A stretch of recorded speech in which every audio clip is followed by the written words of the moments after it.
राजस्थान के मेवाड़ बागर क्षेत्र में 4 लोकसभा सीटों पर दूसरे चरण में 26 अप्रैल को मतदान होगा। मतदाताओं को रिझाने के लिए सियासी दलों के दिग्गज नेताओं ने यहीं डेरा डाल रखा है। इसी क्रम में कांग्रेस पार्टी के वरिष्ठ नेता, राज्यसभा सांसद और पूर्व केंद्रीय मंत्री जयराम रमेश उदयपुर पहुंचे।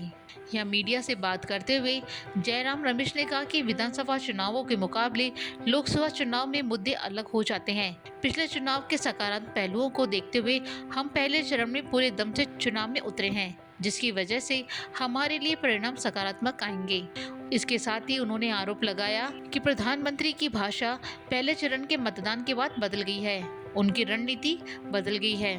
इसके साथ ही जयराम रमेश ने कहा, इस चुनाव में हमें विशेष रणनीति तैयार की है। उन्होंने कहा कि राहुल गांधी की भारत जोड़ो यात्रा और भारत न्याय यात्रा के दौरान जनता की आवाज़ सुनकर उनकी समस्याओं और चिंता को महसूस कर कांग्रेस का न्याय पत्र मैनिफेस्टो तैयार किया गया है। उन्होंने कहा कि कांग्रेस के मैनिफेस्टो से भाजपा घबराई हुई है, इसलिए वो ध्रुवीकरण का रास्ता अपना रही है। इसके साथ ही नेताओं के पार्टी बदलने को लेकर जयराम रमेश ने कहा कि कांग्रेस से नेता भाजपा में जा रहे हैं तो भाजपा से नेता कांग्रेस में भी आ रहे हैं। वहीं पूर्व केंद्रीय मंत्री ने आरोप लगाया कि कई नेता भाजपा में डर के कारण शामिल हो रहे हैं। उनमें कई नेता ऐसे हैं जिनको कांग्रेस की वजह से पहचान मिली और उन्होंने पार्टी से गद्दारी की है। वहीं जयराम रमेश ने कहा कि भाजपा 400 पार का नारा लगा रही है। वो कह रहे हैं 400 पार इसलिए ताकि नया संविधान बना सके।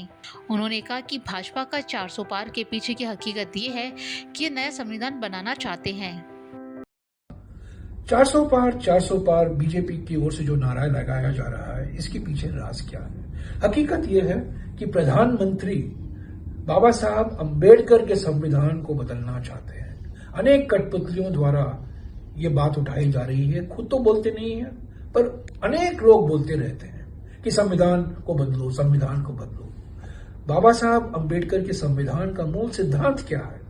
सामाजिक न्याय और सामाजिक सशक्तिकरण और आबादी के अनुसार पिछड़े वर्गों के लिए, अनुसूचित जातियों के लिए, अनुसूचित जनजातियों के लिए आरक्षण। इसको खत्म करने के लिए 400 पार की मांग हो रही है।